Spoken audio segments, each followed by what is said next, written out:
என்ன கானா வினோத் இப்படி பண்ணிட்டீங்க? உங்ககிட்ட இருந்து இதை நான் எதிர்பார்க்கவே இல்ல. நீங்க தான் டைட்டில் வின்னர். ஒரு 18 lakhs போய் எடுத்துட்டீங்களே.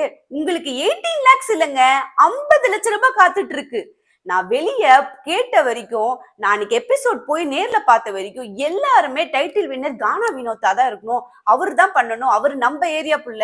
அவர் பேசுற காமெடி எல்லாமே ஸ்பான்டேனியஸ், ரொம்ப லைவ்லியா இருக்கு அப்படின்னு எல்லாருமே சொல்லிட்டு இருந்தாங்க. ஏன் எனக்கு கூட கானா வினோத் தான் வின் பண்ணுவாரு, கானா வினோத் தான் டைட்டில் அடிப்பாருன்னு நினைச்சிட்டு இருந்தேன். ஆனா ஒரு 18 lakhs எடுத்துட்டு கானா வினோத் கேஷ்பேக் எடுத்துட்டு வெளியே வந்துட்டதா இப்போ ஃபுல்லாவே ஒரு நியூஸ் போயிட்டு இருக்கு. ஆனா எனக்கு இது ரொம்பவே கஷ்டமா இருக்கு. ஆனா கானா வினோத், நீங்க 18 lakhs எடுத்துட்டீங்க, நீங்க உள்ள ஹாப்பியா இருக்கீங்க. வெளியே வந்து நீங்க பாத்துட்டதுக்கு அப்புறம் நீங்க ரொம்பவே ரிக்ரெட் பண்ணுவீங்க.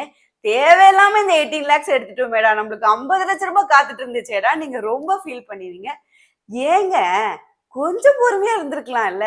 யாரு உங்களை ட்விஸ்ட் பண்ணி விட்டது?